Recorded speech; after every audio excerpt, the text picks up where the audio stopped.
آج کل کچھ لوگ کہتے ہیں مولانا نہیں میرے ابا شراب پیتے ہیں، میرے ابا ذرا سجے ہوئے نہیں ہیں، میرے ابا نماز نہیں پڑھتے۔ میں کہتا ہوں میرے عزیز، ابا کی عزت اور اماں کی عزت نمازی ہونے کی وجہ سے نہیں ہے، ابا اماں کی عزت نیک ہونے کی وجہ سے نہیں ہے، ماں باپ کی عزت صرف ماں باپ ہونے کی وجہ سے ہے۔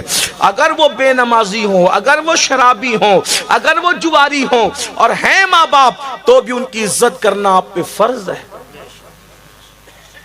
یعنی یہ نہیں کہ نیک ہوں گے تو ہی کرنا پڑے گا، نہیں، بلکہ ماں باپ کتنے بھی برے ہوں اور وہ اولاد کے حق میں دعا کرے تو اللہ ان کی دعا رد نہیں کرتا، اولاد کے حق میں۔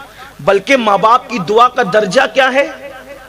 حدیث پر غور کریں، آقا فرماتے دعا والدہ لولدہ کدعائی لکم، کہ تمہارے باپ کی دعا تمہارے حق میں ایسی ہے جیسے مجھ محمد کی دعا اپنی امتی کے لیے ہوا کرتی ہے۔ یعنی جیسے دعائیں محمد الرسول اللہ امت کے حق میں رد نہیں ہوتی، ویسے باپ کی دعا اولاد کے حق میں رد نہیں ہوتی۔ لوگ ادھر ادھر پھرتے رہتے ہیں، لوگ ادھر ادھر پھرتے رہتے ہیں، حضرت دعا کر دو، حضرت دعا، ارے سب کی دعا لو، میں منع نہیں کرتا، لیکن کتنا بھی بڑا آدمی، کتنا بھی نیک متقی کعبے کا گلاف پکڑ کے دعا کرے، وہ اللہ بے نیاز ہے، چاہے تو قبول کرے گا چاہے تو رد کرے گا، کسی کی بھی دعا قبول ہوگی یا رد ہوگی، لیکن اللہ کے رسول نے گارنٹی دی ہے، ایک دعا ایسی ہے جو تمہارے حق میں کبھی رد نہیں ہو سکتی، اور وہ تمہارے ماں باپ کی دعا ہے۔ ادھر الفاظ پورے نہیں ہوتے، ادھر اللہ قبول فرما لیتا۔ حدیث پاک میں آتا ہے، حدیث پاک میں آتا ہے، ایک مرتبہ حضرت موسیٰ کلیم علیہ السلام جنگل کا سفر کر رہے تھے، جنگل کا سفر کرتے ہوئے تھک گئے تو اللہ سے کہا اللہ میں تھک گیا، میرے لیے سواری کا انتظام کر۔ تو ارشاد ہوا موسیٰ تشریف لے جائیں تھوڑا آگے، ایک بندہ ملے گا اس سے یہ بات کہو۔ حضرت موسیٰ کلیم گئے تو کیا دیکھا؟ ایک بندہ ہے، نارمل سا سادہ سا بندہ ہے۔ اس سے کہا اللہ کے بندے میرے لیے سواری کا انتظام کر دے۔ اس نے ہاتھ اٹھائے، عرض کی اللہ بادل زمین پہ بھیج تاکہ تیرے اس بندے کے لیے میں سواری کا انتظام کر سکوں۔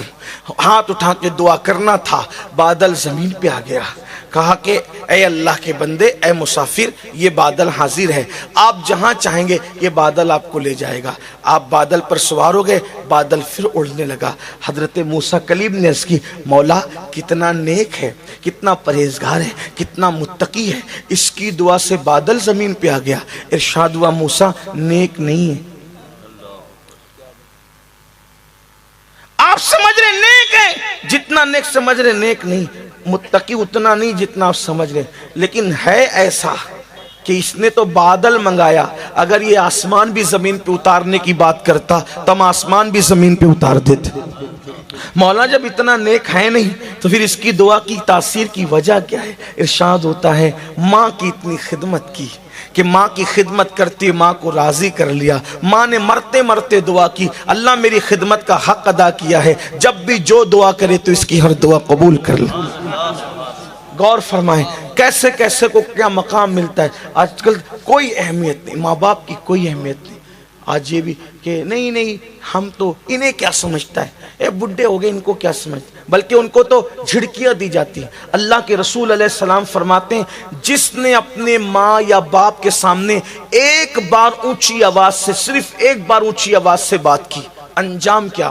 سرکار غریب نواز اپنے ملفوظات میں حدیث بیان کرتے ہیں کہ ایک بندہ آئے گا اللہ کی بارگاہ میں قیامت کے دن، اور اس کے نام اعمال میں پہاڑوں جیسی نیکی ہوگی، پہاڑوں جیسی، شاید ہی کوئی نیکی ہو جو اس نے نہ کی ہو، نیکیاں نیکیاں نیکیاں نیکیاں اور نیکیاں ہی نیکیاں۔